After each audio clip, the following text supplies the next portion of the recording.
آقا نامدار نے فرمایا ان اللہ اختارنی واختار علی اصحابی، فرمایا رب نے مجھے نبیوں کی سرداری کے لیے اور میرے صحابہ کو تمام امت کی سرداری کے لیے چن لیا۔ تو آقا نے تو اپنے چنیدہ ہونے کی بات خود فرمائی ہے کہ مجھے اللہ تعالیٰ نے چنا ہے، اللہ تعالیٰ نے مجھے منتخب کیا۔ اچھا، رب نے جو منتخب کیا ہے اس میں جو درجے اور رتبے آقا نامدار کے ہیں، وہ ان درجوں اور رتبوں میں اس کائنات میں رسول اللہ کا کوئی ثانی نہیں ہے۔ آپ کہیں گے کیسے؟ توجہ رکھنا، کسی نبی کے بارے میں اس کی آمد سے پہلے دنیا کو تفصیل معلوم ہو چکی ہو کہ وہ کون ہے، کیوں آئے گا، کیسے آئے گا، کیا کرے گا۔ یہ 1,24,000 کم و بیش انبیاء میں 1,23,999 پیغمبر ایک طرف ہیں، سرور کائنات کا رتبہ ایک طرف ہے۔ آپ کہیں گے کیسے؟ یعنی کوئی بندہ دنیا میں آئے، آنے سے پہلے تو ہم اسے نہیں کہ حضور پاک دنیا میں آئے، آنے کے بعد پہچانا یہ خاتم النبیین ہے، آنے کے بعد جانا یہ محمد الرسول اللہ ہے، آنے کے بعد پہچانا یہ ان کا اتنا رتبہ ہے۔ جی نہیں، آقا نامدار آئے نہیں تھے، آنے سے پہلے دنیا حضور سے واقف ہو چکی ہے۔ یہ اتنا لنچی ٹاپک، اتنا طویل عنوان ہے، اگر میں اس پر رسالت میں آپ کے دلائل شروع کروں نا، یقین مانے سارا وقت اس پہ گزر جائے۔ کائنات بنی ہے، کائنات حضور کو جانتی ہے، کائنات سجی ہے، کائنات حضور کو جانتی ہے، اور کائنات میں مجمع رچا اور بسا ہے، کائنات حضور سے واقف ہے۔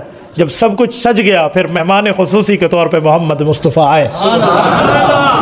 میں اس پر چلو چند واقعات عرض کرتا ہوں، توجہ رکھنا۔ مثلا سب سے پہلے جب یہ کائنات بنائی گئی ہے تو کائنات کے پہلے انسان کا نام ہے حضرت آدم علیہ السلام، اور وہ اس دھرتی کے وہ انسان ہیں جن کی ولدیت بھی کوئی نہیں، کوئی سلسلہ ولدیت نہیں ہے آگے ان کے معاملات میں، بس حضرت اللہ نے ان کو پیدا کیا۔ حضرت آدم پہلے انسان ہے اس دھرتی کی، وہ کسی کی اولاد بھی نہیں ہے۔ ٹھیک ہو گیا، اس پہلے شخص کو بھی رسالت مآب کا رب نے تعارف کروایا، پہلے شخص کو بھی۔ مثلا حضرت عمر کی حدیث ہے، یہ بھی مستدرک حاکم میں ہے۔ حضرت عمر رضی اللہ عنہ فرماتے ہیں اللہ کے رسول صلی اللہ علیہ وسلم نے ہمیں اپنا اور حضرت آدم کے تعارف کا واقعہ سنایا۔ کہتے ہیں وہ کیا؟ ایک تفصیلی واقعہ، میں صرف ایک حدیث نقل کرنے لگا ہوں، جھلکی دیتے ہوئے ایک جملہ کہتا ہوں تاکہ آپ اگلی بات میری سمجھ پائیں۔ آپ نے تفصیل سنی، حضرت آدم کو رب نے پیدا فرمایا، فرمایا درخت کے قریب نہ جانا، حضرت آدم سے بھول ہوئی، درخت کے قریب گئے، اما ہوا حضرت آدم کو رب نے زمین پہ بھیجا۔ سنی ہوئی ہے نا تفصیل؟ جب زمین پر آئے ہیں، اس بارے میں اسرائیلی روایات ہے کہ 300 سال تک دعائیں مانگی ہیں۔ کتنی دعائیں مانگی ہیں؟ قرآن کریم کہتا ہے فَتَلَقَّى آدَمُ مِن رَبِّهِ کلمات، کلمتن نہیں، کلمات پرولر جمع کا صیغہ ہے، کئی دعائیں مانگی ہیں۔ کچھ دعائیں قرآن میں ہیں، کچھ دعائیں فرمان میں ہیں۔ قرآن کریم میں کیا ہے؟ ربنا ظلمنا انفسنا وَإِن لَّمْ تَغْفِرْ لَنَا وَتَرْحَمْنَا لَنَكُونَنَّ مِنَ الْخَاسِرِينَ۔ رب آپ نے ہمیں ہماری بھول کی معافی نہ دی نا، ہم نقصان اٹھانے والوں میں سے ہو جائیں۔ اللہ رب العزت سے دعا ہو رہی ہے، جواب نہیں آ رہا۔ رسالت مآب علیہ الصلوۃ والسلام کی حدیث حضرت عمر لائے، حضرت عمر فرماتے ہیں ہمیں ہمارے پاک پیغمبر نے بات بتائی کہ جواب حضرت آدم کو کب آیا۔ حضرت عمر کہتے ہیں ہم نے پوچھا یا رسول اللہ کب آیا، تو گویا حضور پاک نے فرمایا جب ان کی زبان پر ذکر مصطفیٰ آیا۔ جی وہ کیسے؟ کہ دعا مانگتے مانگتے ایک دن یوں دعا کے الفاظ پڑھ دیے، اللہم انی اسألک بحق محمد ان تغفر لی، مولا مجھے محمد مصطفیٰ صلی اللہ علیہ وسلم کے وسیلے سے میری بھول کی معافی دے دے۔ سوال ہوا، اب تک جواب کوئی نہیں، اب فوراً پوچھا یا آدم کیف عرفت محمدا ولم اخلقہ، فوراً اللہ کی طرف سے جواب، اے آدم حضور پاک علیہ السلام کو کیسے جانتے ہو؟ ابھی تو میں نے اسے پیدا کر کے دنیا میں نہیں بھیجا۔ اللہ عالم الغیب والشہادہ ہے، اللہ کے علم میں ہے ایک ایک چیز، اللہ کو پتہ ہے آدم علیہ السلام کیوں کہلا ہے، لیکن اظہار رتبہ مصطفیٰ کی وجہ سے رب کریم نے پوچھا، ورنہ اللہ کا علم کیا ہے؟ وَيَعْلَمُ مَا فِي الْبَرِّ وَالْبَحْرِ وَمَا تَسْقُطُ مِن وَرَقَةٍ إِلَّا يَعْلَمُهَا۔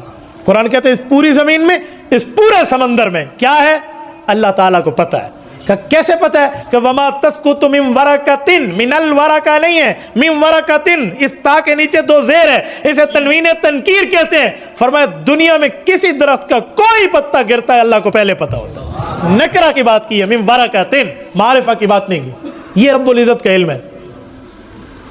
ولا حبۃ فی ظلمات الارض ولا رطب ولا یابس الا فی کتاب مبین، کا رب کریم کا علم ہے کوئی خشکی کی چیز، کوئی تری کی چیز، یہ پہلے اللہ کو پتہ ہوتا ہے، یعنی یہ علم ہے رب کا۔ اس کے باوجود بھی اللہ پوچھتے ہیں یا آدم کیف عرفت محمدا ولم اخلقہ، حضور پاک علیہ السلام کا تعارف تجھے کیسا ہوا؟ کیوں پوچھ رہا ہے؟ ان کا ذکر کیسے؟ اب دیکھیں اتنے عرصے سے جواب نہ آئے اور اب جواب آ جائے تو بندے کی امید کتنی مزید مضبوط ہو جاتی ہے۔ اب حضرت آدم اور اماں حوا نے اس کی وجہ پیش کی کہ اللہ ہمیں تعارف کیسے ہوا؟ لما خلقتنی بیدک، یہ حضرت اماں حوا کی بھی پیدائش سے پہلے کی بات حضرت آدم کر رہے ہیں۔ اماں حوا تو جنت میں جا کر ان کی پسلی سے پیدا ہوئی ہے نا، حضرت آدم اماں حوا کی وقت کی بات نہیں کر رہے، فرما رہے ہیں ابھی تو حوا بھی پیدا نہیں ہوئی تھی جب مجھے آپ نے پیدا فرمایا اور پیدا فرما کر مجھے اپنے سامنے ٹھہرایا۔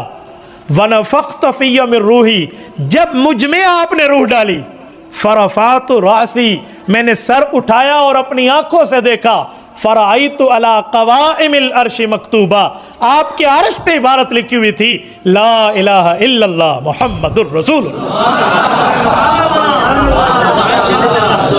یہ جو حدیث پاک ہے یہ کیا بتا رہی ہے کہ حضور پاک کا تعارف کب سے ہے، حضور کی جان اور پہچان کب سے ہے؟ فرمایا جب روح آئی فوراً دیکھا، ابھی تو جنت گیا نہیں، ابھی تو جا کر بیوی کی پیدائش ہوئی نہیں، ابھی تو اس دھرتی پہ دوسرا کوئی انسان پیدا ہوا نہیں، روح آئی، پہلی زیارت عرش پہ اللہ کی ہوئی، اللہ کے نام کے ساتھ رسول اللہ کے نام ہوا۔ رب کریم نے کیا جواب دیا؟ فرمایا یا آدم غفرت لک، اے آدم میں نے تیری بھول کی تجھے معافی دے دی، ولولا محمد لما خلقتک، لیکن یہ بات یاد رکھنا اگر یہی نام نامی اس میں گرامی والی شخصیت نہ ہوتی میں تمہیں بھی پیدا نہ کرتا۔